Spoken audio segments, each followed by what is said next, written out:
तो रिकॉर्डिंग ही नहीं लगी। चलिए अब हो गया। अब उसके हैं, इसकी समझ आ गई ये वाला स्टैंजा जो था? जी सर, आ गई। अच्छा। And a single small cottage, और एक छोटी सी झोंपड़ी। अ नेस्ट लाइक ए डव, एक डव का जो है घोंसला होता है। द ओनली वन dwelling, सिर्फ एक ये जो है रहने की जगह है, on earth, that she loves, जिसे वो बहुत ज़्यादा मोहब्बत करती है। ये वर्ड, ये जो अंदाज है वर्ड्सवर्थ का है। कौन सी पोएम है? हाँ, the Rewari of poor Susan. ये मुझे भूल गई हुई है, मैंने उसे एक्सप्लेन तो की थी, अब ये देखते हैं मुझे शायद जी दोबारा सर। याद आ जाए। Reference, these lines have been taken from the poem The Reverie to Poor Susan, written by William Wordsworth। William Wordsworth की एक पोइम है जिसका नाम है रेवरी टू पुअर सुसान। मेरे ख्याल में ये लड़की थी छोटी शायद। अच्छा जी, कॉन्टेक्स्ट इन द सर मुझे पोएम नहीं याद। is as the main the poet puts the influence। हाँ, ये वो लड़की थी, वो जो काम करने वाली थी लोगों के घरों में। गांव से आई हुई थी, शहर में थी, तो मार्केट में खड़ी थी। तो उसको नहीं, वो वहीं से वो अपने ख्यालों में खो गई थी, और उसको नहीं अपने गांव का सारा मंजर याद आ गया था। तो फिर नहीं है जी जी। उसको थोड़ी देर बाद फिर वो नहीं है वो नॉर्मल जो शॉपिंग वगैरह करनी आई थी वो करके चली गई। तो इन द पोएम, इस पोएम में the poet puts the influence of nature on human beings, यानी जो नेचुरल ऑब्जेक्ट्स हैं उनका इंसानी ज़िंदगी पे बड़ा खुशगवार असर होता है। In a simple but in an effective and philosophical manner. और ये जो क्या कहते हैं, जो कुदरती जो मनाजर हैं या ऑब्जेक्ट्स हैं, उनका ह्यूमन लाइफ पर जो बहुत फिलोसफिकल अंदाज से और बहुत मुनासिब तरीके से इंसानी ज़िंदगी जो है वो मुतासर होती है पॉजिटिवली। इनके बहुत गहरे असरात होते हैं। In the middle of the valley, valley में कहीं a girl sees the green meadows, लड़की को जो है ग्रीन मेडोज जो है वो दिखते हैं, down which she used to walk lightly, यहाँ में वो चला करती थी। Before coming over to London, London आने से पहले उसको अपनी वादी, उसको गांव का सारा मंजर याद आ जाता है। There she also seize her small cottage, और इस मंदिर में वो अपनी झोंपड़ी को देखती है। Looking like the rest of A Dove, ऐसी है जैसे ये फाख्ता का घोंसला हो जिसमें उसके बच्चे आराम करते हैं। यानी जहाँ यानी ऐसी जगह उसको दिखाई देती है जिसमें सुकून है और तहफ़्फ़ुज़ का एहसास है। That has been her home and is the only place which she loved। और वो गांव और उसकी जो झोंपड़ी जो थी वो उसका घर था, वहाँ पे उसको सुकून था, और वो अपने घर से बहुत मोहब्बत करती थी। तो इस तरह से उसको नहीं है अब यानी अब थी तो वो शहर में बाज़ार में आई थी, तो अचानक उसकी जो इमेजिनेशन थी वो गाँव में चली गई थी, और उसने सारे गाँव का मंज़र ख़्यालों-ख़्यालों में देखा, और उसमें उसने अपना घर देखा, यानी अपने गाँव को, अपने विलेज को, अपने घर को उसने याद किया, उसको कदर सुकून मिला। Explanation: in these lines, the poet describes the influence of nature on us, which exercises the and helps। यानी जो नेचर है उसके हमारे ऊपर जो असरात हैं वो हमारी मदद करते हैं to form our inner and outer personalities. हमारी जो है हमारा इनर पर्सनैलिटी यानी हमारी जो सोच, हमारा किरदार जो है उस पर जो है असरअंदाज होते हैं, और हमारी पर्सनैलिटी आउटवर्ड जो है उस पर भी जो है ज़ाहरी अपीयरेंस है उस पर भी जो है असरअंदाज होते हैं। आवर बिहेवियर, ये इनवर्ड जो है हमारा जो बीइंग है उसकी बात हो रही है, behaviour and reactiveness in our dealings in practical life. और प्रैक्टिकल लाइफ में हम लोगों से किस तरह से बिहेव करते हैं, किस तरह से पेश आते हैं, यानी हमारे ख्यालात, हमारी आदतें, और हमारा जो है लोगों से मिलना जुलना, बोलचाल जो है, इस पर नेचुरल ऑब्जेक्ट्स के गहरे असरात होते हैं। जैसे कि हो सकता है कि आदमी जो है ट्रैवलिंग जो है समटाइम्स से this is very necessary part of life. कभी ऐसा होता है काम काज से बंदे जो हैं, यहाँ पाकिस्तान में तो शायद ये नहीं है, तो दूसरी जो गवर्नमेंट्स हैं वो अपने लोगों को पैसे देती हैं, छुट्टियाँ देती हैं, और उनको कहते हैं कि जाओ ट्रैवल करो, दूसरे कंट्रीज़ में जाओ। तो सारे लोग जो हैं वो ट्रैवलिंग करते हैं। तो हमारे यहाँ जो है ये फैशन नहीं है।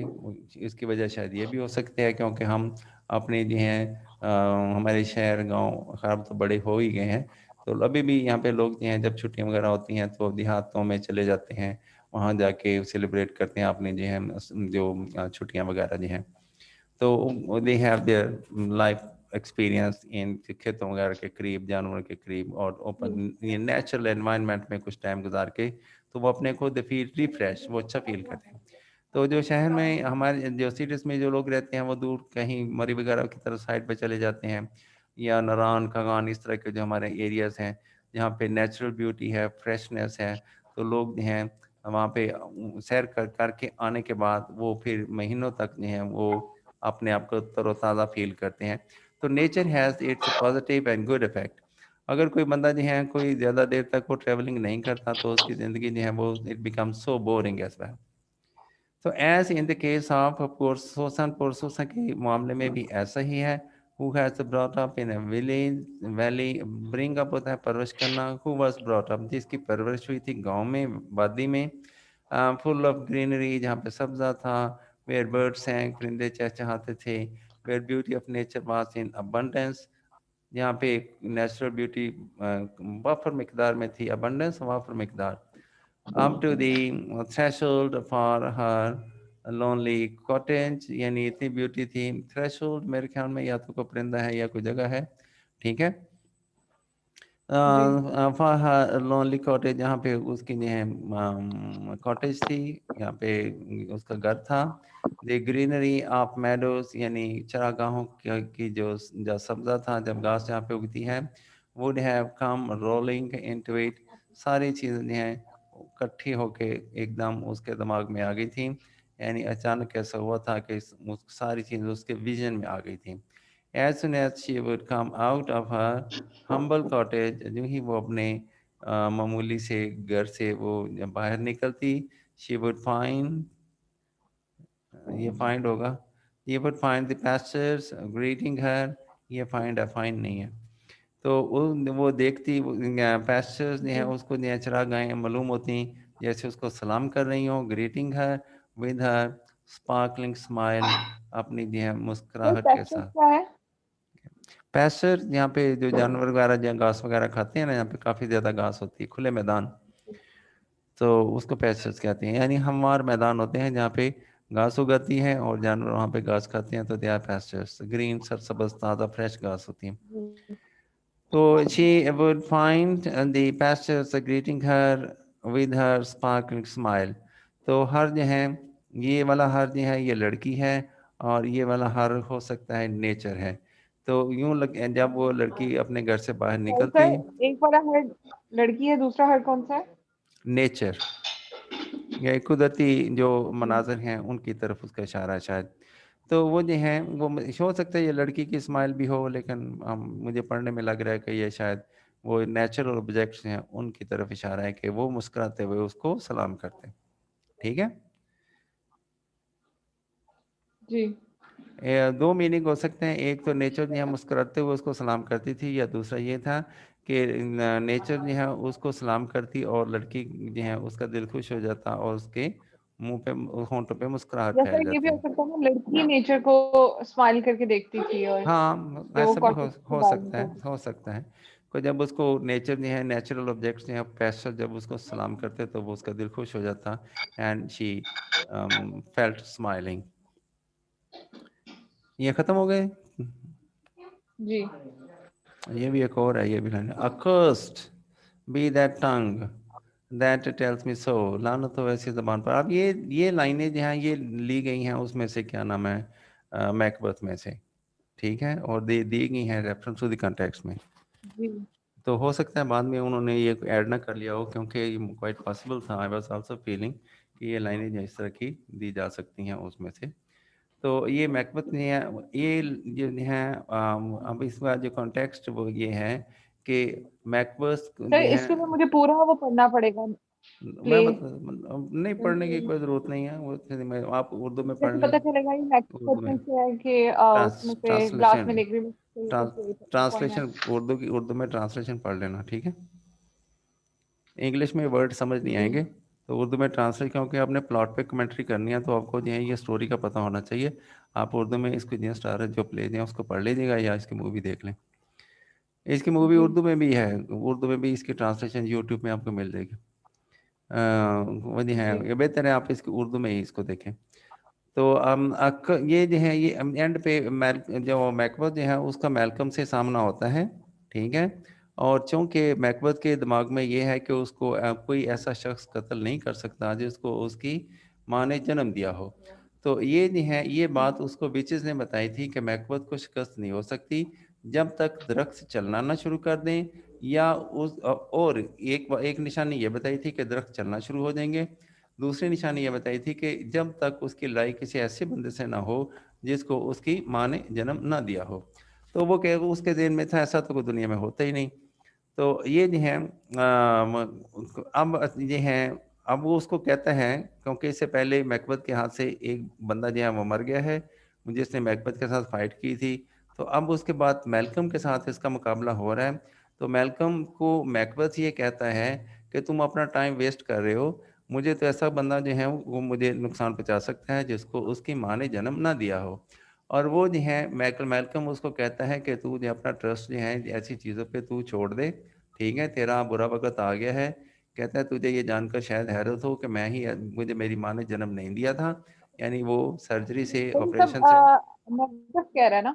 है। मैल्कम उसको बताता है मैकबथ को, ठीक है, सॉरी मैकडफ मैकडफ उसको बताता है। मै मैकबेथ है, हाँ। मैकडफ मैकडफ बताता है कि वो जो है जिसकी उसने बीवी और बच्चे को मरवा दिया था। तो वो उसको कहता है कि तुझे हम तेरा बुरा वक्त आ गया, फिर अगर ऐसी बात है तो मैं जो है वो बताता है कि उसकी माँ ने जन्म नहीं दिया था बल्कि ऑपरेशन से वो पैदा हुआ था।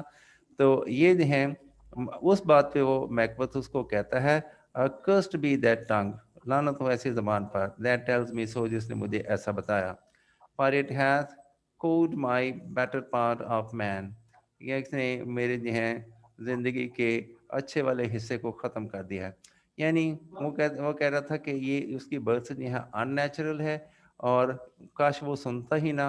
ये यानी नेचुरल की ये जो नेचुरल प्रोसेस होते हैं वो अब ख़त्म हो गए हैं, अब वो बदल गए हैं, उनमें तब्दीलियाँ वाक़ई हो गई हैं। इस वजह से वो कहते हैं काश मैं ये सुनता ही ना, इससे पहले ही मैं मर जाता। मुझे जो है लानत हो ऐसी ज़बान पे जिसने मेरी यूँ समझे एक तरह से पाकीज़गी को ख़त्म कर दिया है। तो ये यानी सर है क्या मतलब है? क्या चीज़? हैथ, है। हैज़ और सर उसका साउथ का cord.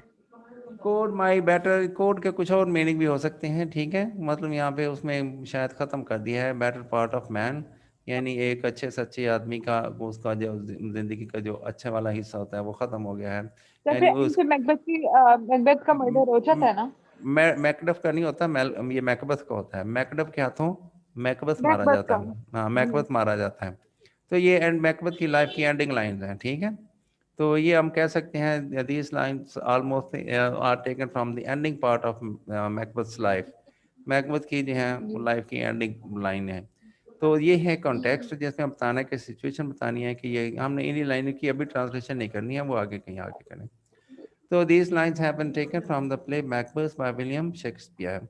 Context: these lines are spoken by Macbeth to Macduff when the two confront, यानी आमने सामने आ जाते हैं each other on the battlefield मैदान जी। जंग में। Macbeth would not like to make an attempt to kill Macduff. Macbeth जो है Macduff को मारना नहीं चाहता because he feels that he is already guilty of a heinous crime.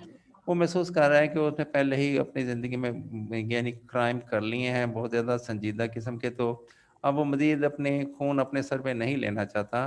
Against that उसके जो ज़मीर के खिलाफ जो हैं, क्योंकि उसके ज़मीर पे काफ़ी बोझ है, उसने उसको मार दिया तो वो मज़ीद कत्ल नहीं करना चाहता किसी को। तो उसको वो चाह मैकबथ की ख्वाहिश है कि मैकबथ उसके हाथ से ना मरे। That man by having butchered his family, कि उसने ऑलरेडी उसकी फैमिली को मरवा दिया था, ये अभी पछतावा उसके अपने ज़मीर पे अभी है।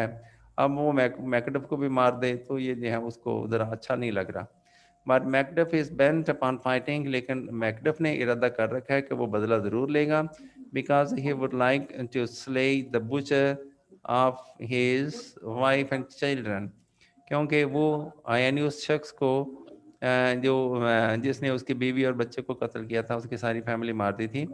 तो वो सर उस स्ले का क्या मतलब? स्ले होता है ज़िबा करना, मार देना। उस ज़माने में बंदूकें तो होती नहीं थी, ये छुरे चाकू वगैरह होते थे। तो उसने मार दिया उसने। तो वो जो है वो ऐसे यानी अपनी सर बीवी बच्चों बुचर को का जो क्या मतलब है? खिंचा बुचर कसाई कसाब कसाब जो है जी। वो ही यानी किलर है इसका मतलब बेसिकली जिसने उसके बीवी बच्चों को मार दिया था। वो ऐसे शख्स को मैकडफ ने किसी तौर भी माफ करने वाला नहीं है। तो मैकबथ जो है informs Macduff that nobody born of women can kill him. ऐसा कोई भी शख्स जो है उसको नहीं मार सकता who is born of who is nobody that nobody born of woman. हाँ, कोई भी जो अपनी माँ की जिसको उसकी माँ ने जन्म दिया है वो उसको नहीं मार सकता, वो उसको बताता है। तो Macduff thereupon says that he was not born of a woman, कि उसको उसकी माँ ने जन्म नहीं दिया था in the normal sense, but that he was prematurely ripped from his mother's womb, को उसको वक़्त से पहले ही जो है वो यानी उस सर्जरी से उसको पिक कर लिया गया था। तो अब जो है एक्सप्लेनेशन ऑन हियरिंग, ये बात सुनने के बाद मैकबथ क्या कहता है? On hearing from Macduff the manner in which Macduff was born, जैसे वो पैदा हुआ, मैकबथ अटर्स ए कर्स। मैकबथ जो है अटर होता है आवाज़ निकालना, तो वो जो है उसके गले से यानी जो आवाज़ निकलती है वो लानत भरी आवाज़ निकलती है, यानी वो लानत भेजता है upon the tongue which has given him this information, कि जिसने उसे ये बताया है कि ऐसे भी हो रहा है। ठीक है, द इंफॉर्मेशन ओवरवेल्म्स मैकबथ। मैकबथ जो है उस पर जो है रोप पड़ जाता है, और यानी एक्चुअली वो स्पिरिचुअली वो डर जाता है, उस पर रोप पड़ जाता है।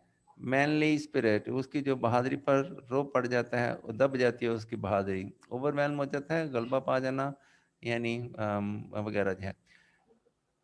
He realizes, वो महसूस कर लेता है that the witches had deceived him, कि witches ने उसको धोखा दिया by speaking words with a double meaning, यानी ऐसी इस अंदाज में उससे बात की कि जिनके डबल मीनिंग थे। उनको ये बताया था, यकीन तो ये दिलाया गया था कि ऐसा कोई शख्स है ही नहीं, तो दरअसल ये नहीं बताया था कि एक शख्स ऐसा होगा इस तरह का भी जिससे उसका सामना होगा, and that will the end. तो इस तरह से विचेस ने उसको धोखा दिया। He therefore refers to the witches as juggling friends। इस तरह से वो विचेस को कहता है कि ये धोखेबाज हैं। जगलिंग जगलिंग होता है, मदारी होते हैं जो चीज़ें हवा में उछाल के लोगों को एंटरटेन करते हैं। फ्रेंड, फ्रेंड जो है शैतान को कहते हैं। ठीक है, एक फ्रेंड होता है, ये फ्रेंड है, FIENDS। तो फ्रेंड्स जो हैं वो जो हैं जगलिंग फ्रेंड्स हैं, ये यानी शैतान हैं और धोखा देने वाले हैं। दैट इज डेवल्स, ये यानी डेवल हैं, वो play tricks upon human beings, इंसानों पर जो हैं वो चालाकियाँ प्ले करते हैं। बाय देयर एम्बिशियस अट्रेंसेस, यानी एम्बिशियस होता है यानी तरक्की के ख्वाहिशमंद हैं। अट्रेंसेस, अट्रेंसेस होता है अल्फाज, यहाँ पे मतलब है आवाज़ें या अल्फाज हैं, यानी अपने जोश जज्बे में वो जो हैं ऐसी आवाज़ें निकाल या ऐसे प्रोमिसेस करते हैं, ऐसी आवाज़ें निकालते हैं कि इंसान धोखा खा जाता है।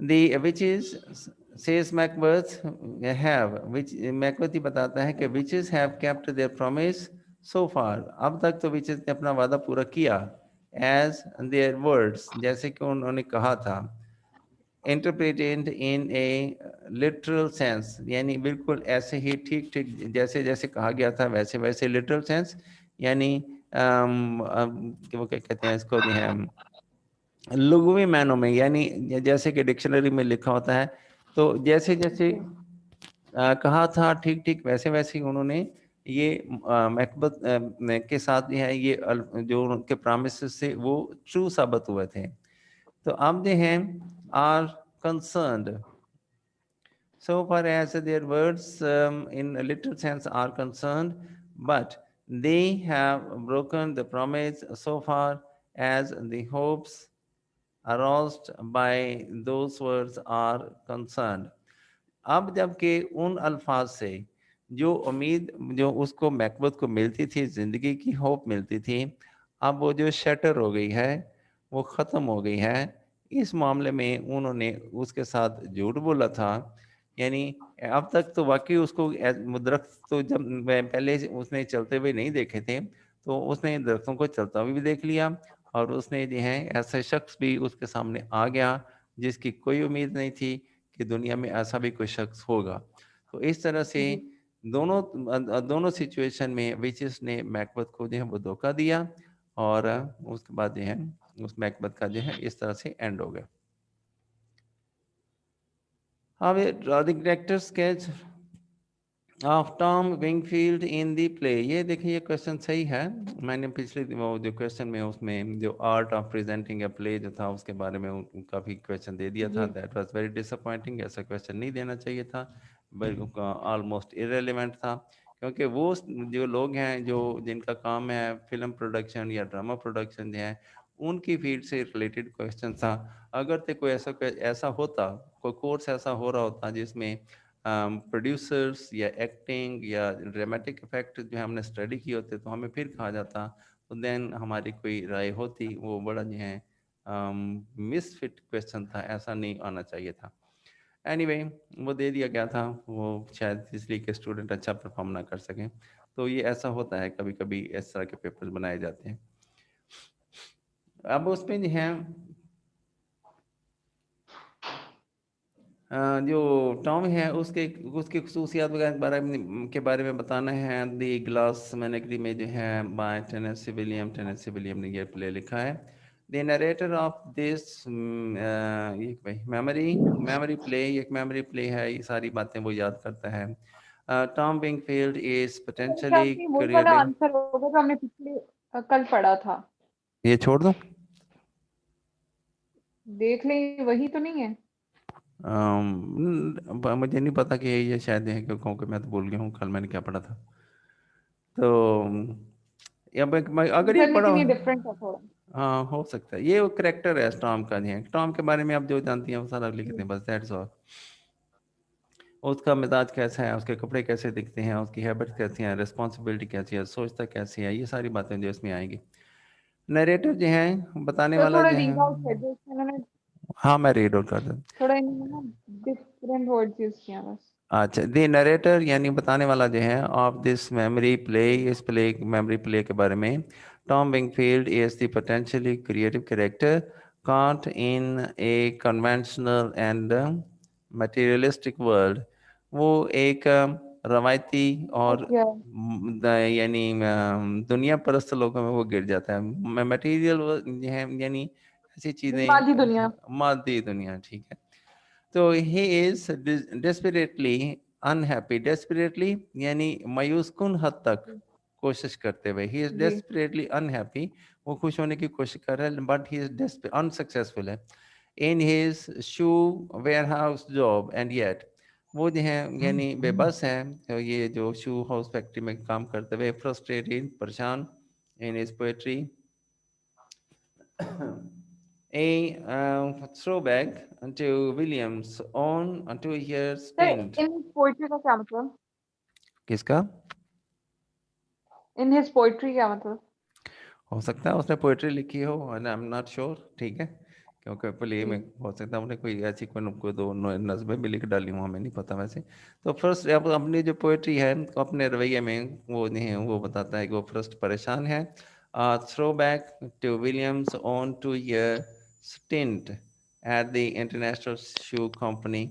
हो सकता है यहाँ पे विलियम का रेफर किया हुआ है कि विलियम ने खुद हो सकता है किसी पे शू फैक्ट्री में काम किया हो, तो उसके अपने जो लाइफ के जी एक्सपीरियंसेस हैं या उसने वहाँ पे किसी करेक्टर को देखा है या वहाँ पे उसने अपनी कोई लाइफ का जो उसका वाक़या है जो उसने यहाँ पे टॉम की शक्ल में उसने हमारे सामने वो पेश कर दिया है।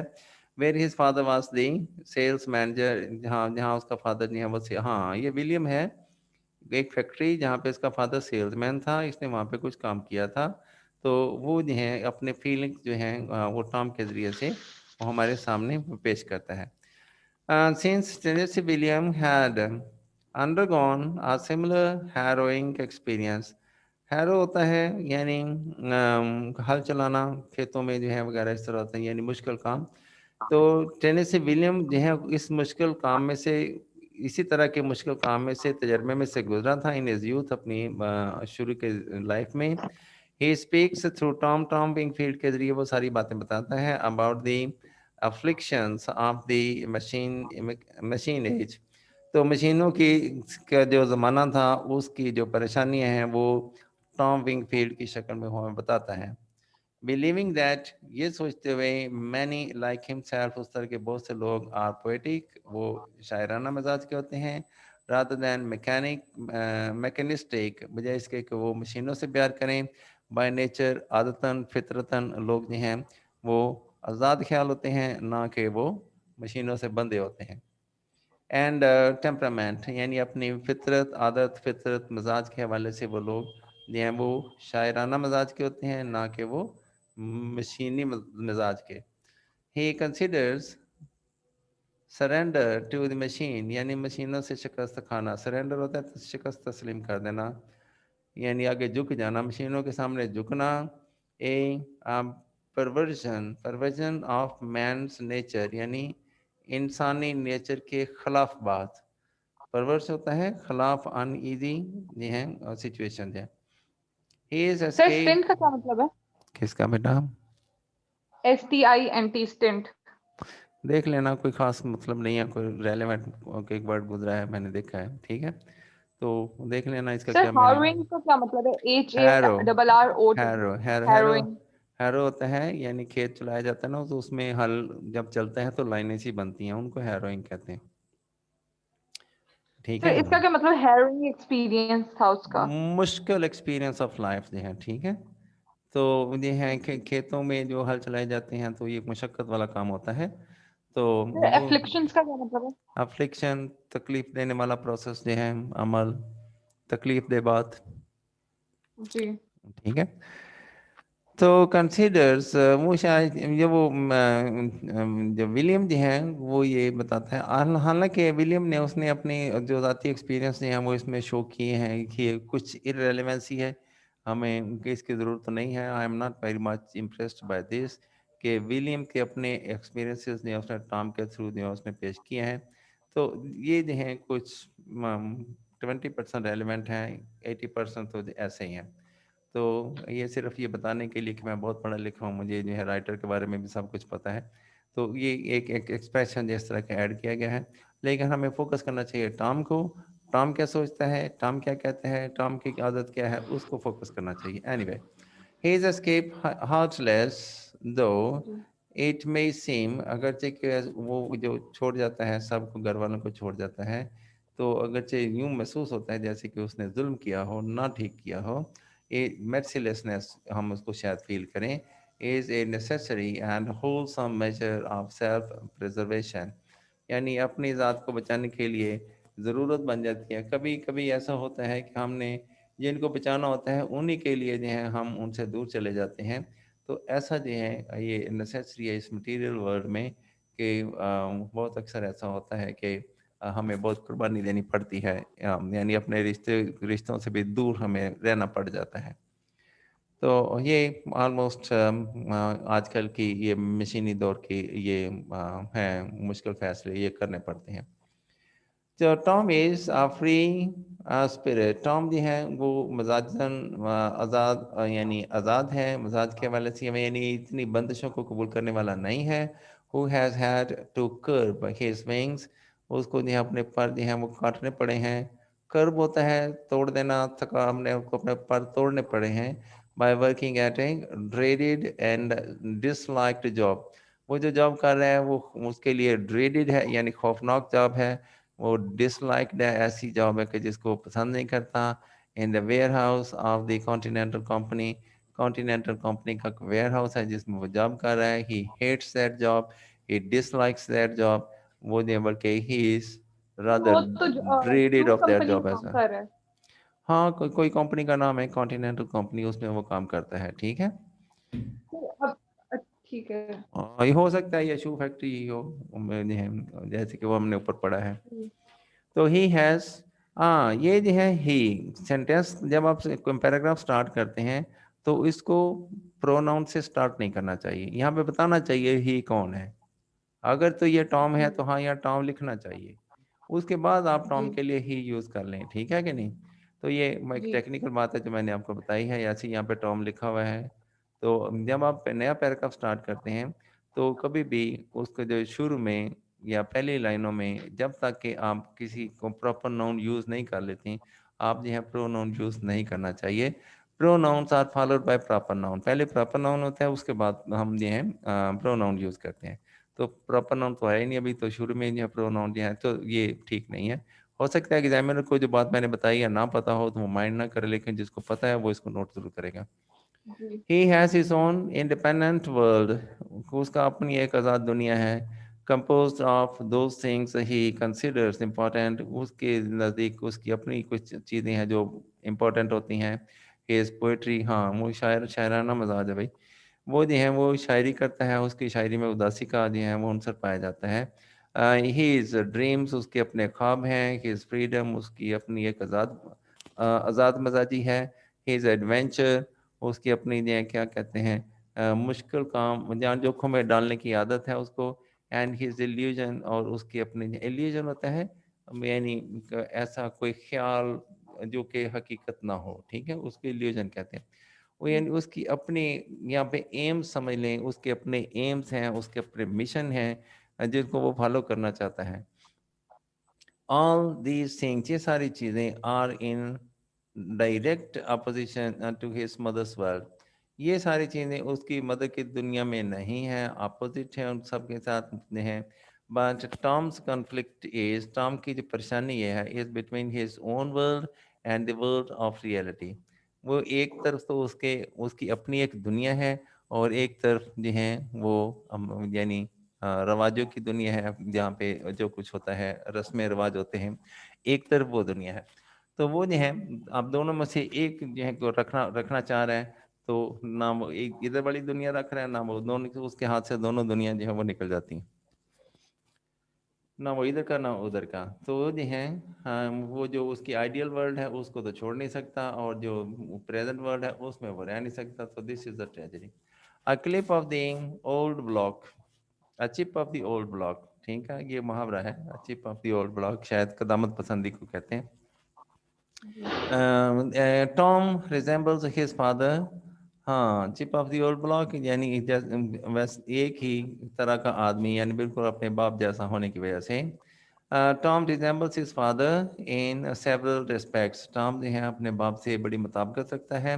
His father, he tells us in the narrator's preface to the play, वो यानी नरेटर होता है, कहानी सुनाने वाला, ये टॉम ही है शायद कहानी सुनाने वाला, जो प्ले में है शुरू में वो बताता है, is A fifth character in the play. Tom का फादर जो है वो शायद है तो नहीं, लेकिन वो पांचवा कैरेक्टर है जो हमें इस प्ले में मिलता है। हु डज नॉट अपीयर, वो यानी सामने को एक्टिंग तो नहीं करता, लेकिन उसकी नरेशन में उसका जिक्र आता है। Accept in his larger than life photograph, तो अगर वो सामने आता तो शायद वो इतना इम्प्रेसिव ना होता जितना कि उसको इम्प्रेसिव करके उसको पेश किया गया है। इम्प्रेसिव का मतलब यह यहाँ पे बड़ा करके दिखाया गया है, ठीक है। ओवर द मेंटल, मेंटल तो वैसे दिमाग के हवाले से है, यानी सोचों में, यानी हमारे तखयल में उसको ज़्यादा बड़ा करके दिखाया गया है। सर नोट इमेजिनेशन नोट यहाँ पे यूज वर्दी, कर सकते हैं। क्या, हाँ, इमेजिनेशन हो सकता है। He was a telephone man, वो एक टेलीफोन मैन है। Who fail in love with long distance, who the long distances he gave up his job। who fell in love with long distances, ये है कि उसको दूर दराज जाने का शायद शौक था, तो he gave up his job, उसने अपनी नौकरी छोड़ दी with the telephone company and skipped the light fantastic out of town। ये पता नहीं क्या कह रहा भाई, और skip उसने छोड़ दी the सर light, मतलब कि वो शिप में जब उसने जॉब ले ली थी हाँ तो शायद, इसलिए कि ट्रैवल कर सके, हाँ मे बी। टॉम भी बाद में जो है वो ट्रैवल कर जाता है, लेकिन ये टॉम के जिस फादर की तरह से वो बात है। टाउन छोड़ के चले गया। हाँ हाँ हाँ। तो वो जो है वो अपनी टेलीफोन वाली जॉब जो है वो छोड़ गया था। तो मेरे वाली कहानी लग रही है, ठीक है।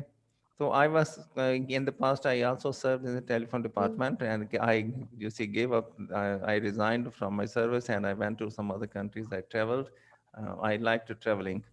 जी तो काफी मजा उसके बाद जो है वो बड़ी जो है जो कुछ भी मेरे पे सख्तियाँ वगैरह आई थी, but that is adventure of life, सब कुछ ऐसा हुआ। तो एनीवे, सो दिस इज ये है, I don't feel sorry for that. और इसमें जो वेरी जो सैड इवेंट है वो कि I had to stay away from my family members, mother है उनको खास तौर पे I missed her a lot, जी। क्योंकि शी वर्कड वेरी, उसने मुझे बहुत सपोर्ट किया और जो है मेरी सारी ज़रूरियत पूरी की और मुझे बहुत हर तरह से मुझे उन्होंने कंफर्टेबल बनाया ताकि मैं अपना जो है मेहनत कर सकूं। लेकिन आई फेल्ट सॉरी जी। फॉर माई मदर कि मैं उनकी कुछ ज़्यादा खिदमत नहीं कर सका। That was God's will, Allah की मर्ज़ी थी, उसमें मैं कुछ ज़्यादा नहीं कर सकता था। But God knows I was always true for her. Anyway, तो ये जो है टॉम और उसके फादर की भी स्टोरी जो है वो मिलती-जुलती है। इसमें बहुत से लोग ऐसे होते हैं उनकी लाइफ में इस तरह की स्टोरीज़ होती हैं। द लास्ट वे, ये क्या भाई? हाँ, the last we heard of him, यानी आखिर में उसकी आखिरी जो इंफॉर्मेशन हमें मिलती है was a picture post card, वो एक पोस्ट कार्ड की शक्ल में एक तस्वीर हमें सामने आती है जिसको हम देख के हमें पता चलता है कि ये टॉम का फादर था। उसके बाद ये है फ्रॉम मज़ातलान, ये कोई जगह है ऑन द पैसिफिक कोस्ट, यानी ये जो चाइना का जो समुंदर है उसके किसी किनारे पर, सॉरी, हाँ ये चाइना का समुंदर, ये इधर आके अमेरिका के साथ भी आके लगता है मैक्सिको पे। तो मेक्सिको तो इधर तो नहीं लगता, ये तो अटलांटिक ओशन लगता है। ठीक है, तो पैसिफिक ओशन हो सकता है, उन्होंने गलत लिख दिया है, यहाँ पे तो पैसिफिक ओशन नहीं लगता, यहाँ तो अटलांटिक मैक्सिको को अटलांटिक ओशन लगता है। लेकिन दूसरी तरफ से शायद लगता भी है, वो पैसिफिक ओशन भी लगता है, सही है।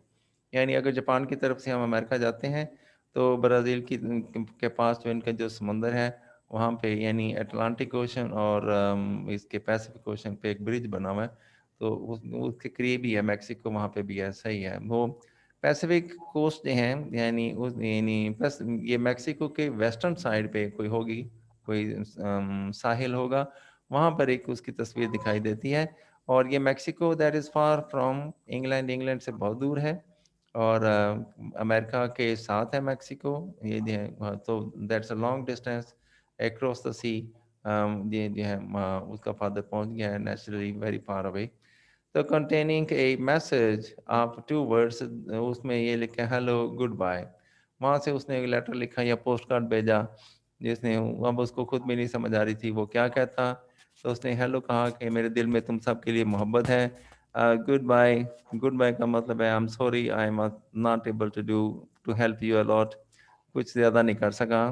तो he was not a successful person, he could not take care of his family and these are the sorry words, and इसमें हम इसको इंटरप्रेट ऐसे कर सकते हैं, and there was no more nothing to से, he did not have good words to say and that's why he said goodbye and no address, और उसका अपना कोई एड्रेस वगैरह नहीं था, तो एक पोस्ट कार्ड किसी तरीके से उनको मिला था।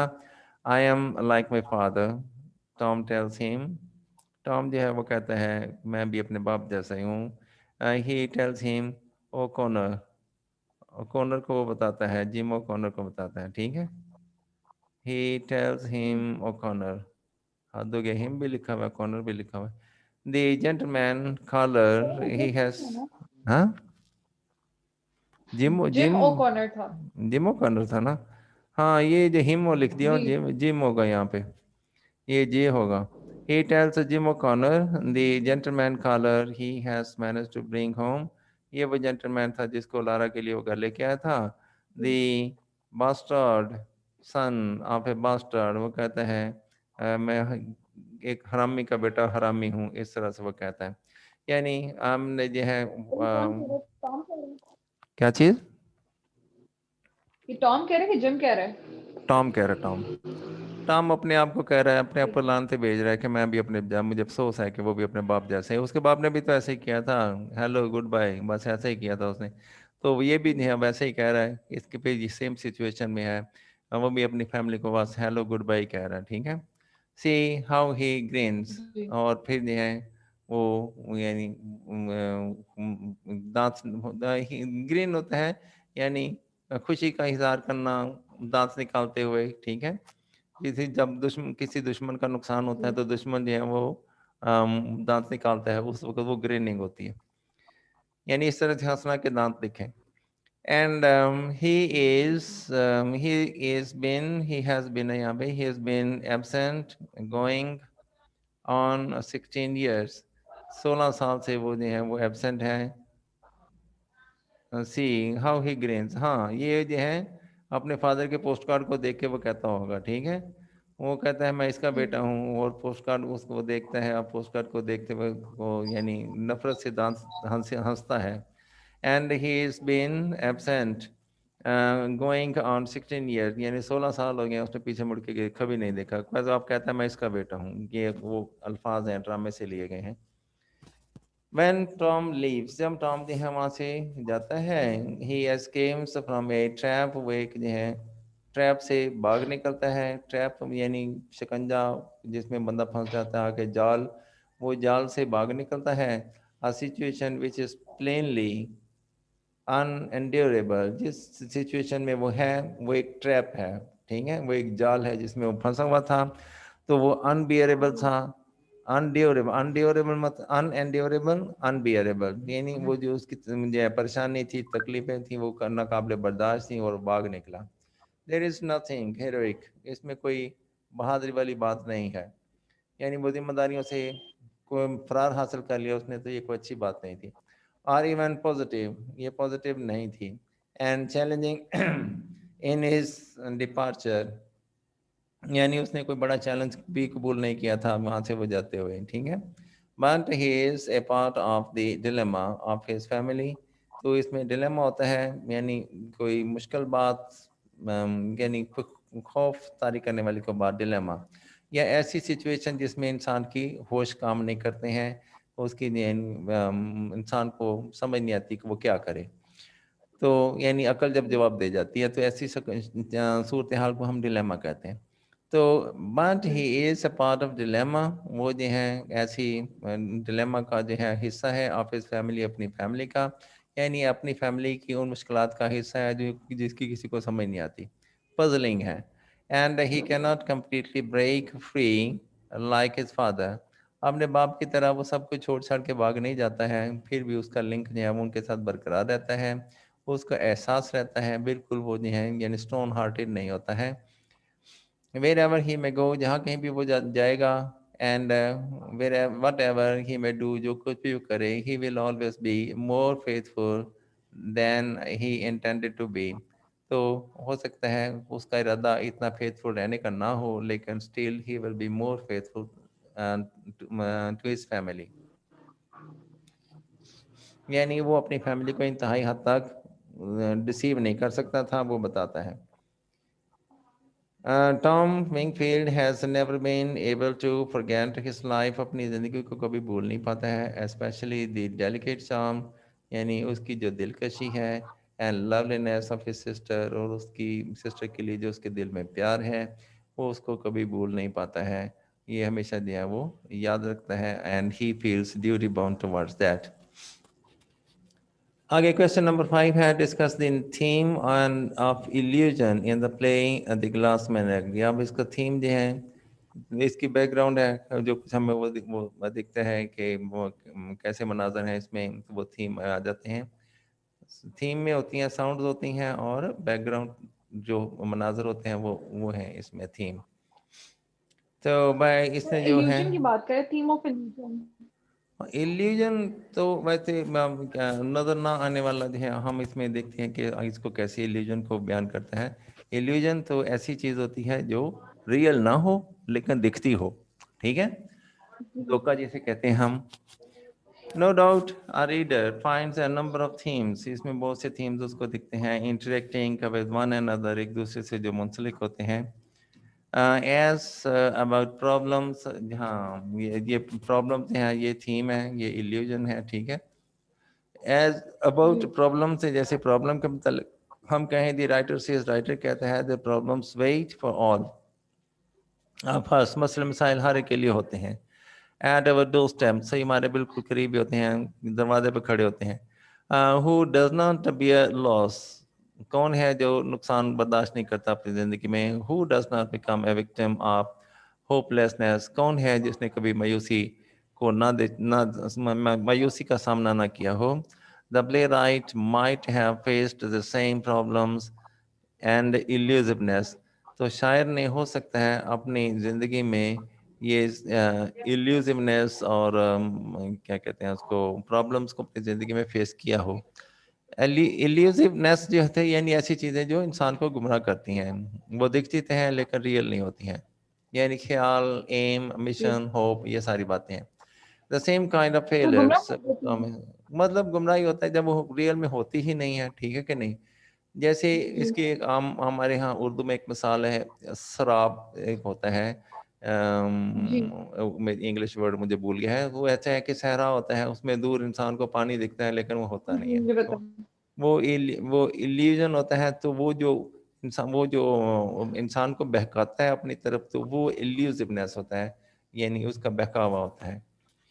तो क्लैश ऑफ कल्चर्स, यहाँ पे डिफरेंट कल्चर हैं, हर कल्चर की अपनी रस्म और रिवाज होते हैं, तो उनमें क्लैश है और एक कल्चर जो है दूसरे कल्चर को डोमिनेट करने की कोशिश करता है, ठीक है। गैप ऑफ जनरेशंस, यानी जनरेशन गैप भी है, नई नस्ल के लोग जो हैं पुरानी नस्ल के लोगों के जो हैं पुरानी जनरेशन के जो लोग हैं उनकी बातों को समझने में, यानी अपने ही बच्चे जो हैं बातें नहीं, जो हैं पेरेंट्स की बातें जो हैं वो नहीं समझ पा रहे होते हैं।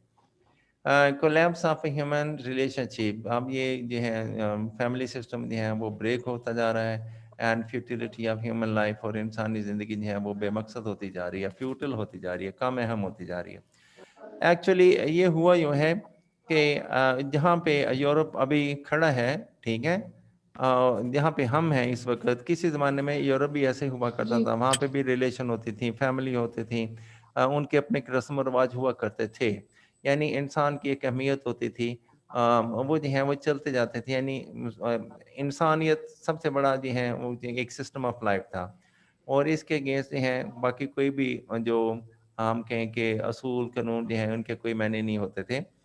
तो जैसे जैसे पॉपुलेशन बढ़ती गई, इकोनॉमिक डिप्रेशंस आते गए, इंसानों के जो हैं, और जब लोग कम थे तो उनको खाने पीने का इतना ज़्यादा नहीं था, वो लोग एक दूसरे के साथ शेयर कर लेते थे। तो जैसे जैसे सिक्योर जॉब आ गई, तनख्वाहें मिलनी शुरू हो गई, हमारे जो हैं करेंसी नोट्स हमारी ज़िंदगी में इन्वॉल्व हो गए, तो अब जो हैं चूँकि जब हमारे पास अनाज काफ़ी होता है तो हम उसको शेयर कर लेते हैं। जब हम काफ़ी ज़्यादा, अगर किसी के पास जो है सब्जियाँ ज़्यादा उगाई हैं तो वो शेयर कर लेगा, कोई फ्रूट ज़्यादा उगाया है तो वो उसको शेयर कर लेगा, गली मोहल्ले में सारा बाँट देगा, कोई कि मेरे दरख़्त तो सारे ख़राब ही हो जाने। तो ये था, इस ये पहले एक सिस्टम था। अब जब से ये करेंसी आ गई है तो करेंसी में ऐसा होता है कि हम जो अपनी जो फसल होती है, अनाज होती है या फ्रूट होता है, हम उसको बेच के पैसों की शक्ल में अपने घर में रख लेते हैं या बैंक में जमा करा देते हैं। अब हमारी तरफ से कोई मरता है मरे, हमें उसको कोई कंसर्न नहीं होता। तो ये नया रवैया जो जी। है, ये इकोनॉमिक डेवलपमेंट की वजह से लोगों के रवैये जो हैं वो मुतासर हुए हैं।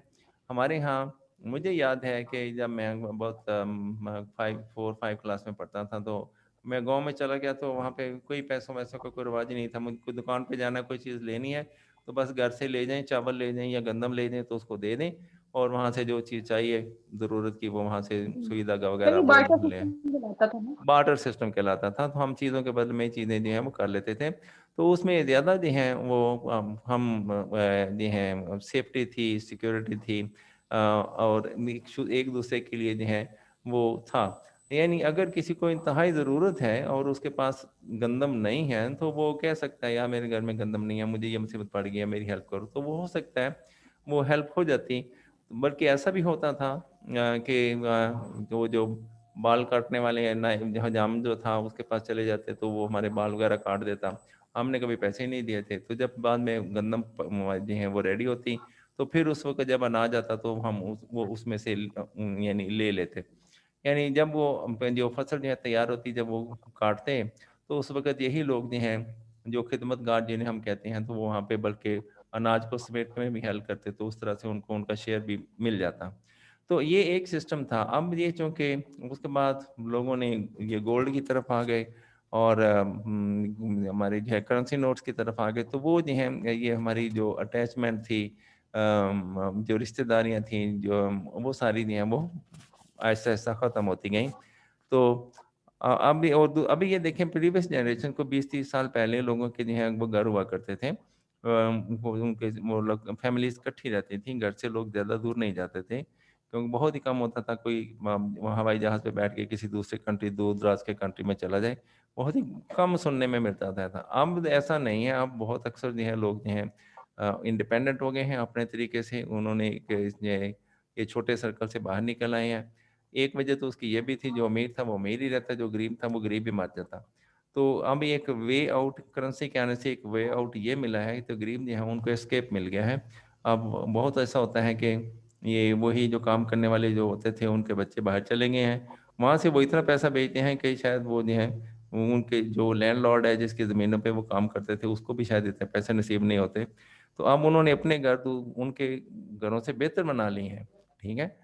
तो ये जो सिस्टम था ये चेंज हो गया हुआ है, और ऐसा-ऐसा से मे बी आज से कोई 20 साल बाद हम भी शायद ऐसे ही हों, हम बड़ी तेज़ी से होते जा रहे हैं कि जैसे यूरोप के लोग रह रहे हैं, यानी रिश्तेदारियाँ जो हैं वो बिल्कुल पसे पर्दा चले गए हैं, और हम सारे जो हैं, मैं आई वाज़ देयर, मैंने उनको देखा है, क्योंकि मैं लिटरेचर से मेरी कुछ जो है अटैचमेंट थी, तो मैंने उनके बिहेवियर जो वगैरह देखे हैं। बिल्कुल जी, हाँ, वो मैकेनिकल हैं और एक सिस्टम के तहत चलते हैं। अगर उनके सामने बंदा मर रहा है तो मरता जाए। वो कहते हैं गवर्नमेंट का जॉब है, गवर्नमेंट करे, इसको हमारे हम देखभाल करना हमारा काम ही नहीं है। ज़्यादा से ज़्यादा वो क्या करेंगे? बल्कि उनको फ़ोन भी नहीं करते, किसी को ज़रूरत ही नहीं पड़ती। तो वो जो है एक यानी मखसूस टाइम होता है, उस टाइम पे उन्होंने हँसना होता है, मखसूस सिचुएशन होती है, उस टाइम पे उन्होंने रोना होता है, वगैरह-वगैरह। रोते भी नहीं, अफ़सोस भी नहीं करते, बस अफ़सोस करने की वो एक फीलिंग्स का इज़हार करते हैं। जैसे कि उनको वाक़ई अफ़सोस लग रहा हो, लेकिन हकीकत में उनको अफ़सोस कोई नहीं हो रहा था। फीलिंगलेस पीपल हैं, they are very much like mechanical, robotic, उनके कोई एहसास नहीं है। वो बस एक सिस्टम के तहत चल रहे हैं कि हाँ भाई, अगर किसी गरीब की हेल्प भी कर रहे हैं तो एक सिस्टम के तहत कर रहे हैं। उनके फीलिंग्स जो है वो ख़त्म हो गए हैं, वो कहते हैं ये अननेसेसरी चीज़ें हैं, everybody must do his duty. तो वो जो है इसी तरह से उनको अपनी टेंशन को रिलीज़ करने के लिए भी उन्होंने रखे हुए हैं। कुछ जो है जैसे बाहर निकल जाते हैं, ट्रैवलिंग पे चले जाते हैं। तो उनके जो लाइफ़ जो है बहुत ही आर्टिफ़िशियल लाइफ़ है। अगरचे कि खूबसूरत है, लेकिन बहुत आर्टिफ़िशियल है। अच्छा जी, उसके बाद है past memories haunt all of us, मादी की जो याद या सर फ्यूटिलिटी का क्या मतलब है? किसका? फ्यूटिलिटी, यानी फ्यूटाइल होता है, FUTI? फ्यूटिलिटी है, ये फ्यूटाइल होता है, यानी बिल्कुल मामूली सा होना, बेमानी होना, ठीक है, बेमकसद होना, कोई चीज़ ऐसी नहीं, उसको फ्यूटिलिटी। तो meaningless. Relationship and futility of human life जो है वो फ्यूटाइल हो गई है, यानी उसकी कोई अहमियत नहीं रही है, उसकी कोई कदर नहीं रही है। यही बात मैं आपको बता रहा था कि फीलिंगलेस हो गए, लाइफ ही नहीं, जहाँ पे लाइफ है वहाँ पे फीलिंग्स तो होंगे, ठीक है। कोई बंदा रोएगा भी, कोई बंदा हंसेगा भी, किसी को दुख भी महसूस करेगा, लेकिन उन्होंने इसी वजह से ये लिटरेचर जो है वहाँ पे, जहाँ पे लिटरेचर खत्म हो जाता है तो वहाँ पे इसी तरह का सिस्टम आ जाता है। बहुत कम जो है लिटरेरी पर्सन है, इसीलिए मैं आपको ये कह रहा था, आपको किसने कह दिया कि आप लिटरेचर स्टडी करें, ठीक है कि नहीं? बहुत कम लोग जो हैं ये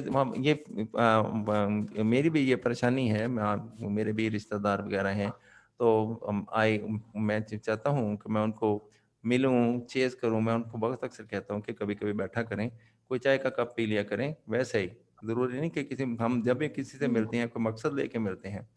क्या कि हाँ, या फलाँ बंदा है, उससे ये काम निकल सकता है, चलो भई उसको सलाम कर लिया, या आते-जाते उसको मिल लिया। तो ये नहीं कि इस तरह से कोई नहीं, भई यहाँ पे मेरा कोई मेरा खाला का बेटा यहाँ रहता है, चलो हम उसको आए हैं यार, उसको हाल-चाल ही पूछ जाएँ। इस तरह से कोई नहीं आता, ठीक है? अमुक को काम पड़ेगा, कोई मुश्किल पड़ेगी, कोई और को काम होगा तो वो मेरे पास आएँगे। तो हो सकता है अगर नहीं पड़ेगी तो सारी ज़िंदगी भी वो नहीं आएँगे।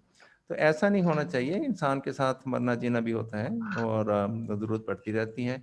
लेकिन क्या करें, मिज़ाज भी लोगों के नहीं हैं, उनके कुछ और मिज़ाज हैं, और उन हर एक ने ज़िंदगी में तरक्की करनी है। तो हर कोई अपने जो है अपने-अपने गोल्स हैं, जो मिशन है उनको चेज़ कर रहा है। तो उसमें वो समझता है कि ये रिश्तेदारियाँ ये रुकावटें हैं, इनको छोड़ देना चाहिए, इनसे दूर हो जाना चाहिए। बट दे डोंट रियलाइज़, उनको इन बात का अंदाज़ा नहीं है कि इनके बगैर उनकी ज़िंदगी जो है वो ऐसे क्या कहते हैं हम फ्रूट की तरह होगी जिसमें से रस निचोड़ लिया गया हो, जिसमें रस ना हो। तो ऐसी ज़िंदगी का भी कोई फ़ायदा नहीं है, ठीक है? कि इंसान जो है बिल्कुल अब रस्मी तौर पे अब लोग यहाँ फ़ौत भी हो जाते हैं तो बस इन्ना लिल्लाहि व इन्ना इलैहि राजिऊन, बस यहाँ तक बात। वो एक रस्मी जो है वो कट पेस्ट कर देते हैं, या सैड जो एक सिंबल जो है उसको लगा देते हैं, वो दैट्स ऑल। तो कोई जो है कि जो है हमारे मैनर्स जो हैं बहुत चेंज हो गए, आई मीन टू से। एनीवे ये होना ही है, हम मेरे कहने से रुकेंगे नहीं। तो और ये है पास्ट मेमोरीज मुझे हमारे सबके दिमागों में ये रहती हैं। अमांडा रिमेंबर्स पास्ट, अमांडा को भी जो अपना माजी जो है वो भी याद रहता है। She wants to deliver her youthful days by wearing colourful dresses of her childhood. वो बचपन की तरह के जो कलर हैं यानी खुश रंग लिबास जो वो पहनती है, अपनी एज उसकी वो उन कलर्स को सूट नहीं करती है, but she is trying to look as gay, as young, as youthful as she was, and recreates the beauty of blue mountains। और वो जो हैं जो उसका जो ब्लू माउंटेन जो विलेज था उस जमाने की जो खूबसूरती वो थी उसको मेंटेन करने की कोशिश करती है। अमांडा's hope turn to be false। उसकी जो है उम्मीदें जो हैं वो धोखा दे जाती हैं, गलत साबित होती हैं। When she comes to know, जब उसको पता चलता है Jim has not come to call on her daughter, कि जिम जो है उसकी बेटी से मिलने नहीं आया है। Tom's illusion is to join the merchant marine। Tom जो है वो समझता है कि वो ये कंपनी है शायद उसको ज्वाइन कर लेगा तो उसके प्रॉब्लम हल हो जाएंगे, लेकिन ये भी इल्यूजन साबित होता है। And freely ramble round the world, और दुनिया के गिर्द जो है रैम्बल होता है चलना फिरना, ठीक है। तो वो जो है दुनिया की जब वो सैर करेगा तो उसके मसले मसाइल हल हो जाएंगे। Perhaps this would fill his emptiness, तो शायद उसकी ज़िंदगी में जो महरूमियाँ हैं वो पूरी हो जाएंगी। Jim O'Connor represents the hollowness of the American dream।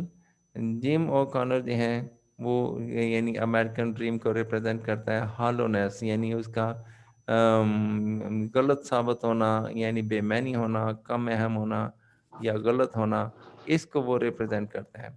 यानी वो फॉल्स होप है जो जिम ओकॉनर है, वो मिलता तो है लेकिन ऑफ नो गुड, इसका उससे किसी को यानी जिनको फायदा होना चाहिए वो नहीं हो रहा।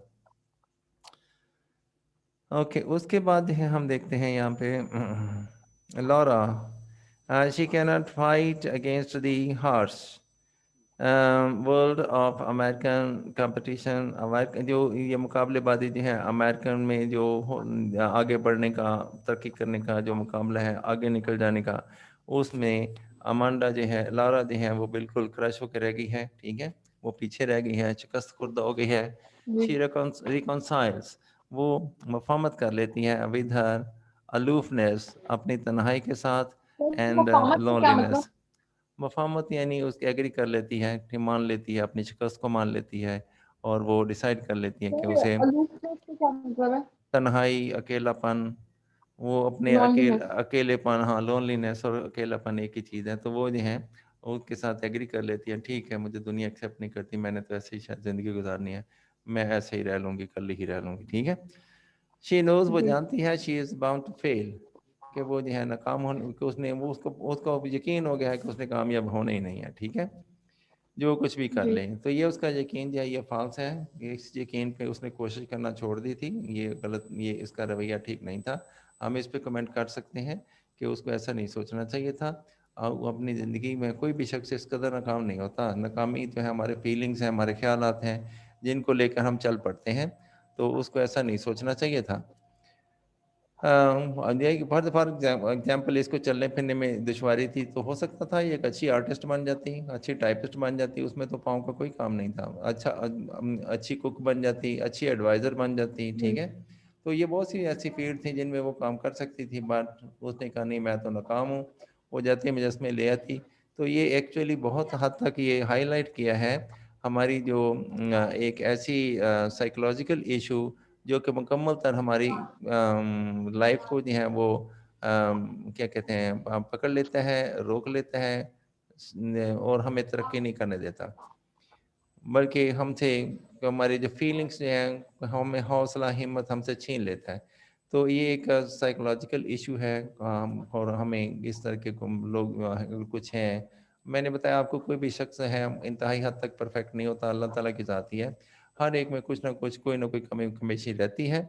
तो लोग उसके साथ जीते हैं और उसको जो है अगर वो उसके साथ स्टिक कर दें कि नहीं मैं तो ऐसा हूँ, मैं तो दूसरों जैसा नहीं हूँ, तो फिर तो उसके जो है लाइफ जीना उसके लिए मुश्किल हो जाता है।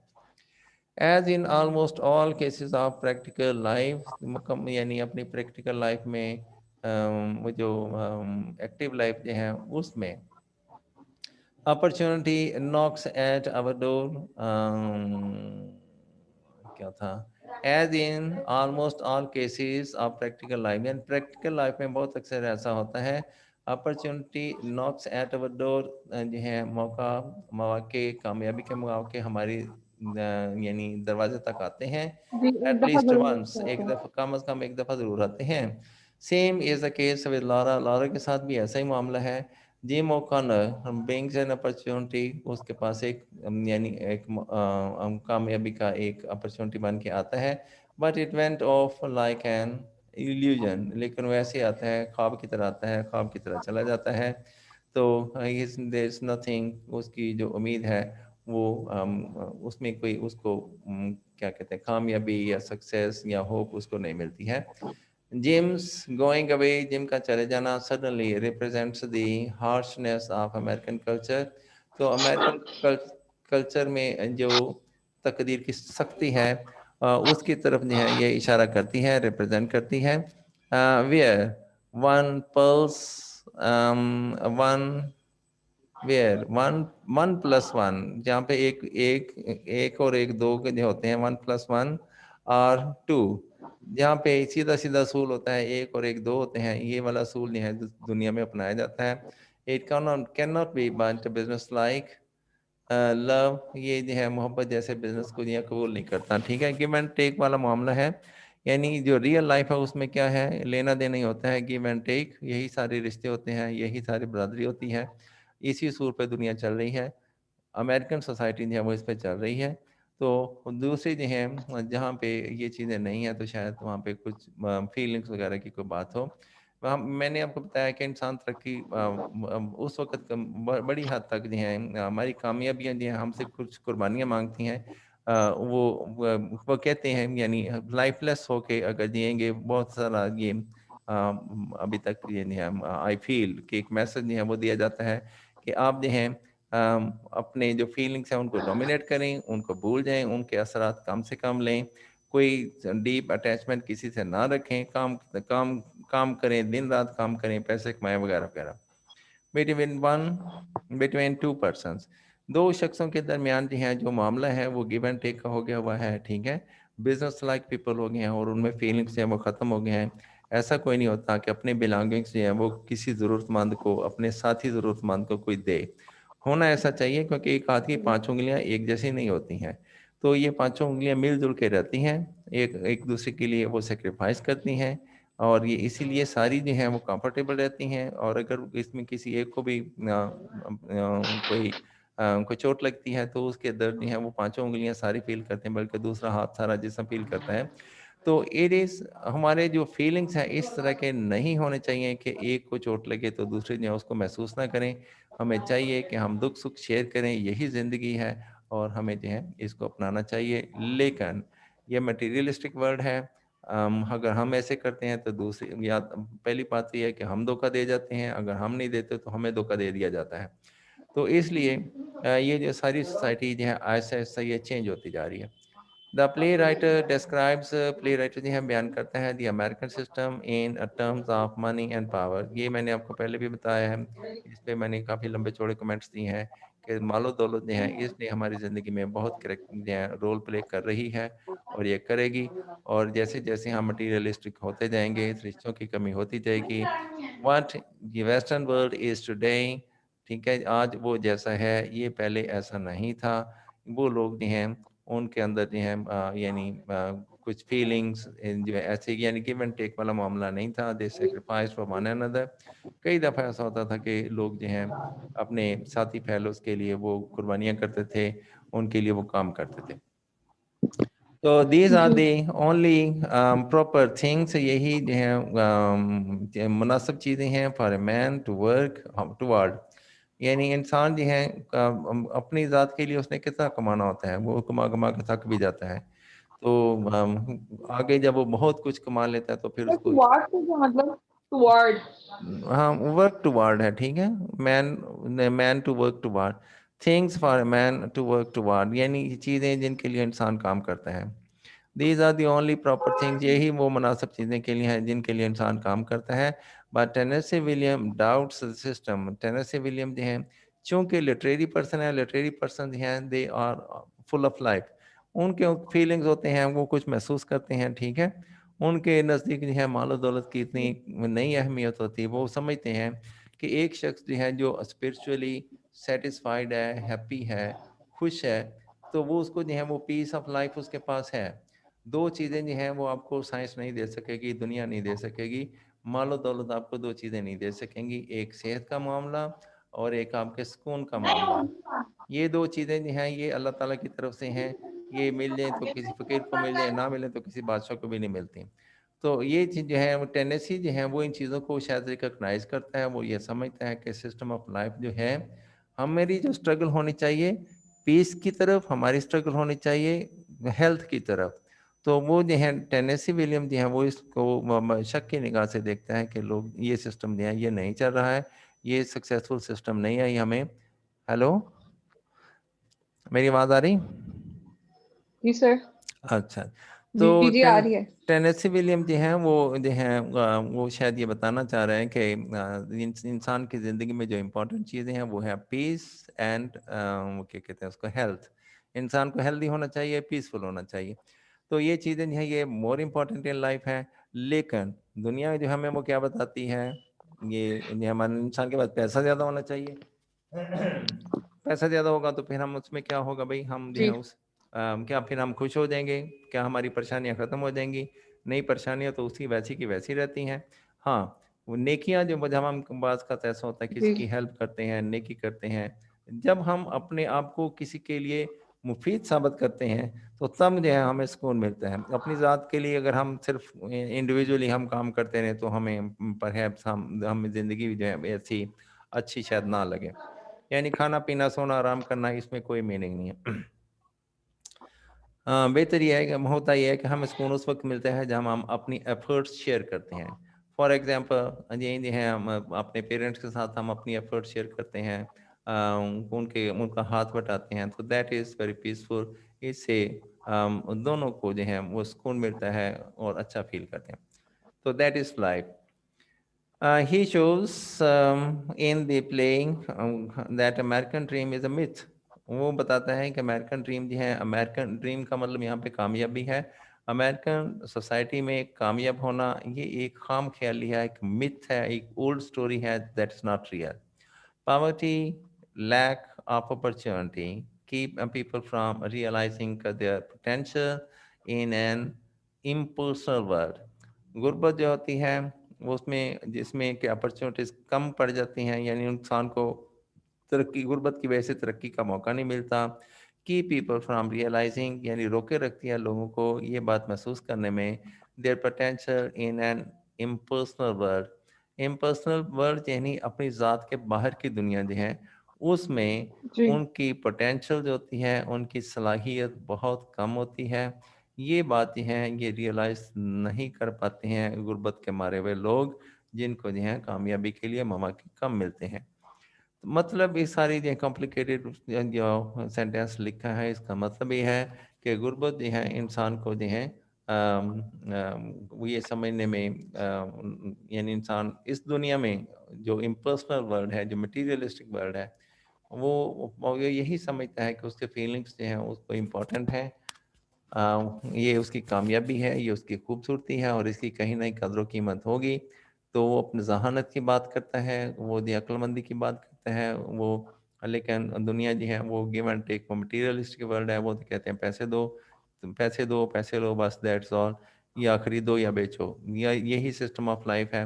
इसके अलावा जो है बाकी बहुत कम जो है, अगरचे कि ये है एप्लीकेबल है, अभी भी जो है परफॉर्मर जो हैं वो उनको सपोर्ट कर दिया जाता है, सिंगर जो हैं उनको सपोर्ट कर दिया जाता है, शायर जो हैं उनकी भी बात आधी थोड़ी बहुत सुन ली जाती है। तो ये जो है क्योंकि वो हमें रिलीफ फ्राहम करते हैं, हमारे जो है टेंशन जो है उनसे दूर हो जाती है। अभी भी हम फेसबुक पे जाके कहीं कोई अच्छे कमेंट्स पढ़ते हैं तो वी फील रिलीव्ड, हम जो है जो बात हमारे दिल की होती है तो वहाँ पे किसी न किसी शक्ल में हमें वो मिल जाती है, हम फिर उन बातों को आगे भी शेयर भी कर देते हैं।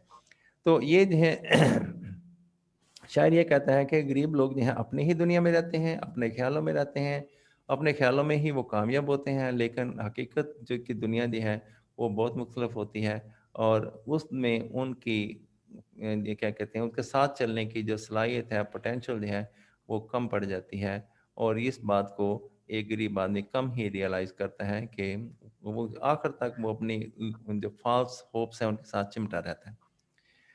One may be a hero in high school, college or university. ये जो है क्लोजिंग सेंटर में दे दिया उसने paragraph. But failure will generate disillusionment.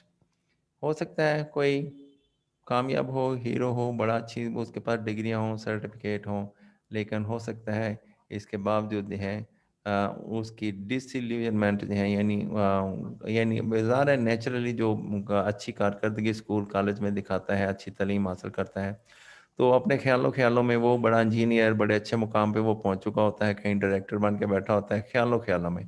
तो डिसइल्यूजनमेंट हो सकता है जब वो प्रैक्टिकल लाइफ में सामने आता है, जब उसको पता चलता है कि उसको जॉब के लिए सिफारिश की ज़रूरत है या रिश्वत की ज़रूरत है, तो उसके सारे ख्यालात जो हैं वो चकनाचूर हो जाते हैं, तो ये डिसइल्यूजनमेंट उसको हो जाती है। The practical life is different to all such prizes of your youth. तो हमने जो ज़िंदगी भर में जो हमने असूल बनाए होते हैं, जो कमाया होता है, जो देखा होता है, जो हमारे लिए इम्पोर्टेंट होते हैं, हमें पता चलता है कि दुनिया में इनकी कोई कदर कीमत नहीं है। ठीक है? The dust and din of life do not care for any laura. दुनिया का निज़ाम जो है वो किसी लारा की परवाह नहीं करता, ठीक है? डस्ट तो वैसे खाक को कहते हैं, डिन शायद किसी गड़े वगैरह को कहते हैं। तो यानी ज़िंदगी की जो ऊंच नीच है वो उसमें पता नहीं कितने करैक्टर जो हैं वो रोज़ाना जान से जाते हैं, होने से ना होने तक पहुंच जाते हैं। तो टॉम और देयर मदर, ना वो टॉम की दुनिया के असूल, ना टॉम की परवाह करेंगे, ना उसकी मदर की, ना लॉरा की। They live a life like those of bees in beehive. उनकी ज़िंदगी मेहनत मशक्क़त से इबारत होती है, यानी लिखी गई होती है और वो शहद की मक्खियों की तरह वो मेहनत मशक्क़त में ही लगे रहते हैं। All of them are near to one another. जैसे शहद की मक्खियाँ एक दूसरे के साथ साथ जीती हैं एंड लेकिन उनकी साथ मशक्क़त ख़त्म नहीं होती है and they are dis distinguishable from one another, indistinguishable. अब ये जो शहद जैसे शहद की मक्खियाँ सब एक जैसी होती हैं, हम उनमें फ़र्क नहीं कर सकते, वो इनडिस्टिंग्विशेबल होती हैं यानी नाकाबिले फ़र्क होती हैं फ्रॉम वन अनदर एक दूसरे से। तो इस तरह से सर बी हाइव का क्या मतलब होता है? बी हाइव छत्ता शहद की मक्खी का जो है जिसमें शहद जिसमें की सर शहद होता है? हाँ शहद होता है जिसमें। तो जी। वो नहीं है, उनको इस तरह से वो कहते हैं कि गरीब लोग हैं उनकी अहमियत नहीं होती है, वो अपने आप को खामखा इम्पोर्टेंट समझते रहते हैं। बात कई दफ़ा ऐसा होता है कोई राइटर, कोई पोएट, कोई सिंगर, वो अपने यहाँ वो जैसे जैसे उसको कहीं ऐसा होता है कहीं अप्रिसिएशन मिलती है तो वो अपने आप को ज़रूरत से ज़्यादा इम्पोर्टेंट समझ लेता है। वो समझ लेता है कि दुनिया उसके बगैर चल नहीं सकती, लेकिन दुनिया को कोई फ़र्क नहीं पड़ता। कई आए कई गए, एक जाता है तो एक और आ जाता है, तो दुनिया को कोई फ़र्क नहीं पड़ता। जॉब में रहते हुए इंसान जब जॉब कर रहा होता है तो उसमें उसको ये फीलिंग हो जाता है कि कोई फर्म या कोई फैक्ट्री उसके बगैर नहीं चल पाएगी, ठीक है? वही फीलिंग उसको होते हैं, लेकिन ये उसके फाल्स फीलिंग होते हैं और आखिर में होता यूँ ही है जैसे ही वो छोड़ के जाता है कोई और आ जाता है, ठीक है? तो जो दुनिया का निज़ाम है वो चलता रहता है। बहुत से लोग ऐसे समझते हैं कि उनके बगैर दुनिया का निज़ाम नहीं चल पाएगा, चले जाते हैं, फिर कोई और आ जाते हैं, दुनिया चलती रहती है, कुछ भी नहीं चेंज होता। एनीवे सारी तब्दीलियाँ ज़मीन पे होती हैं, आसमान पे कोई तब्दीली नहीं होती, वही सूरज, वही चाँद, वही सितारे वो चमकते रहते हैं, वो अपने रास्ते पे चलते जाते हैं। तो यहाँ पे उनको कोई गरूर नहीं होता, कोई फ़ख्र नहीं होता। हालाँकि सूरज अगर एक दिन ना निकले या 1 घंटा लेट भी निकल जाए तो बहुत बड़ी तब्दीली वाक़ई हो सकती है। लेकिन नेवर माइंड, उनको इस बात का कोई एहसास ही नहीं है। अच्छा जी, तो ये जो है हम क्वेश्चन नंबर 6 2 क्वेश्चन रह गए इसके, इसको हम पोस्टपोन कर दें, ठीक है? सर 3 रह गए। हैं 3 है? जी कल कर लेंगे।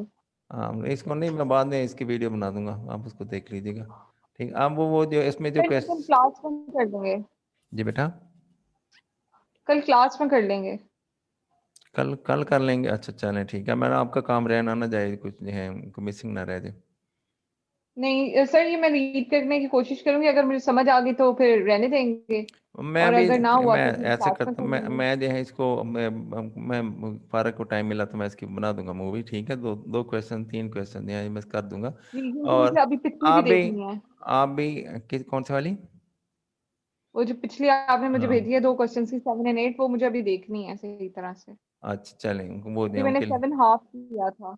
चलें ठीक है। मैं इसकी भी इसका तो कोई नहीं, आप जो जो इसकी जो बाकी क्वेश्चन की जो वीडियो बनेंगे वो जिस वक्त मर्जी आपको टाइम मिले आप उसको देख लें, वो कौन सा उसके लिए, वो तो सर पड़ी क्वेश्चन हुई। नंबर 7 में रैशनल वर्ड यूज हुआ था, तो impossible to provide rational. Rational होता है जो अकल अकल पर मबनी हो, जिसके लिए दलील दी जा सके, ठीक है, वो रैशनल होता है। बात समझ आने वाली जो होती है वो रैशनल होती है, ठीक है। रैशनल होते हैं दलाइल को कहते हैं, रीजंस, अकल, वो जो होती है वो रैशनल, ये बात समझ आने वाली हो, हम कहते हैं हाँ भाई हाँ ये बात सही है, तो वो रैशनल है, ठीक है। ऐसी कन्विंसिंग बात को जिस पर जिस पर सबको इत्तेफाक करना पड़ता है वो रैशनल होती है। जैसे पाकिस्तान जो है इसको एक अलहदा वतन होना चाहिए, इसके लिए रैशनल ये थे कि हिंदू मुस्लिम वो जो है वो अकेले ही अलहदा ही रहे हैं, सब वो ना इकट्ठे खाते हैं ना पीते हैं, इनके नाम बकरे अलहदा होते हैं, इनकी हिस्ट्री अलहदा है, इनके कैलेंडर अलहदा है। तो ये जो है ये दो अलहदा जो हैं नेशंस हैं। तो मुस्लिम जो हैं ये इनके पास that is large enough nation, वो कहते थे मुसलमान जो है माइनॉरिटी में है, तो इनको वतन की ज़रूरत नहीं है, हिंदू मेजॉरिटी में है, हिंदुओं का ही वो हक है कि वो जो है वो मतलब अकल भी है इसका एक मीनिंग? किसका रैशनल होती है कि अकल भी है। समझ आने वाली बात, अकल पर मबनी बात जो होती है उसको रैशनल ठीक है। कहते हैं। और सर कन्विंस इसमें जो लिखा हुआ है, discuss in detail the consequences of man's first disobedience of God, इसमें यही लिखना है ना कि उनको जिस चीज से रोका गया था उन्होंने वो किया था, फिर कन्विंसिंग उनको मैं वो निकाल दिया आर्गुमेंट्स, गया। कन्विंसिंग वो रैशनल जो है वो आर्गुमेंट्स हैं, ठीक है। वही सब आना है ना इस क्वेश्चन के अंदर? सक्सेसफुल आर्गुमेंट्स जो हैं वो उनको आप समझ के रैशनल जी। हैं। मैंने आपको बताया था कि एडम ने, ईव ने, ये जो है डिसोबीडियंस उनसे हुई, ठीक है। तो जी। नेचुरली उसका फिर जो है अगर डिसोबीडियंस हुई थी तो अल्लाह को उन्होंने नाराज, अल्लाह ने तो कहा था कि ये काम नहीं करना, तो जब उन्होंने कर दिया, ठीक है, तो ये नहीं कि उन्होंने कर दिया था, उन्होंने किया नहीं था, उसके पीछे शैतान की जो है वो प्रॉपर एक उसने चाल चली थी। वो यानी अब एक आदमी जो है वो छत पे खड़ा है, ठीक है, अगर तो खुद कूदता है तो वो तो जिम्मेदार है, अगर उसको कोई धक्का दे दे तो फिर तो हम यही कहेंगे ना कि वो बेकसूर है। तो ये जो है वो एडम और ईव के लिए एक प्लानिंग की गई थी कि वो जो है वो ऐसा करें, और डेवल जो उसमें इन्वॉल्व था, तो डेवल ने, अल्लाह को भी पता था उसने कामयाब होना है, ये नहीं कि उसको अल्लाह मियाँ को पता नहीं था। तो ये सब कुछ जो कुछ भी हुआ वो सब कुछ वो पहले से वो प्लान था कि इंसान का टेस्ट ऐसे होना था, इंसान को ऐसे थोड़ी छोड़ देना था कि वो जो है वो जो मर्जी करता फिरे। तो अब हाँ अब इसकी वीकनेस, इंसान की वीकनेस को भी अल्लाह मियाँ को सारा पता था कि ये सब कुछ होगा। लेकिन अगर ऐसा नहीं होता तो क्या ये दुनिया आबाद होती, क्या यहाँ पे हम दुनिया में आते, क्या हम दुनिया में रहते, यहाँ पे जीने मरने का कोई प्रोसेस होता, नहीं होना था, ठीक है, सारे जन्नत में ही होते शायद। तो ये जो है ये प्री प्लान था ऑलरेडी। तो जैसे शैतान है उस पर लानतें भी भेजी जानी थी, ये भी सब ठीक है। और शैतान जो है अल्लाह ताला की पूजा भी करता था, इबादत में सबसे ज़्यादा इबादत करता था, सबसे ज़्यादा पूजा करता था। तो अल्लाह क्या उसके साथ कोई नाइंसाफ़ी कर देंगे? ऐसा भी नहीं होना था। उसने क्या मांगा? उसने कहा कि मुझे यानी अनएंडिंग लाइफ दे दें, ना ख़त्म होने वाली ज़िंदगी, क़यामत तक की जो है वो ज़िंदगी दे दें। तो अल्लाह मियाँ ने कहा अच्छा ठीक है जी। ले लो। अगर अल्लाह मियाँ कहते नहीं नहीं मिलेगी तो फिर क्या होना था? फिर शैतान हमारे पीछे होता ही ना, हम आज़ाद होते, हम रोबोट की तरह ज़िंदगी गुजार रहे होते, ठीक है। तो ये सारी जी। चीज़ें जो हैं ये आनी, अब ये होना था, ये जो हम ऑलरेडी प्री प्लान था। और शायद इसमें एक मज़ीद जो है कई खूबसूरतियाँ अल्लाह ताला ने मुतारिफ कराई हैं। हम हमारी अकल समझने से नाकासर है। कई दफ़ा जो है लोग आर्गूमेंट्स करते हैं कि जब शैतान इतना ही ख़राब था तो अल्लाह ने बनाया क्यों? ठीक है, खुदा की हिकमत है, वो बेहतर समझता है, ठीक है कि नहीं? जी। उसने दिन के साथ रात भी बनाई है, अगर रात ना होती तो हमें दिन का शायद एहसास ही ना होता। दिन की खूबसूरती कैसे जी। पता चलता कि दिन भी कोई चीज़ होता है जब अगर रात ही नहीं होती तो अगर दिन ना होता तो हमें शायद रात का भी कोई ना पता चलता, हमें हम कहते कि ये तो है ही ऐसे है। और कई ऐसे मामलात में हैं जब हम उनको हम ये ऐसे फील करते हैं कि जैसे कोई प्रोटीन मैटर है, ठीक है कि नहीं, उनमें एक ले लें हमारे जो है हम जो ऑक्सीजन लेते हैं हमारी ओर से खाना खाते हैं उससे एनर्जी जो हम हासिल करते हैं हमारी तो हम कहते हैं कि एक रूटीन मैटर है। पता तो उस वक्त चलता है ना जब वो नहीं ये प्रोसेस जब काम नहीं करते हैं। एनीवे तो this is all about this. तो मैं इसकी जो है बना दूंगा, ठीक है, कोशिश करूंगा आज ही बन जाए और चलिए ठीक है, तो फिर आप उसको देख लीजिएगा इंशाल्लाह, then we will discuss. Okay बेटा, टेक ठीक केयर, है सर। अल्लाह हाफिज़। Thank you sir, same to you, वापस।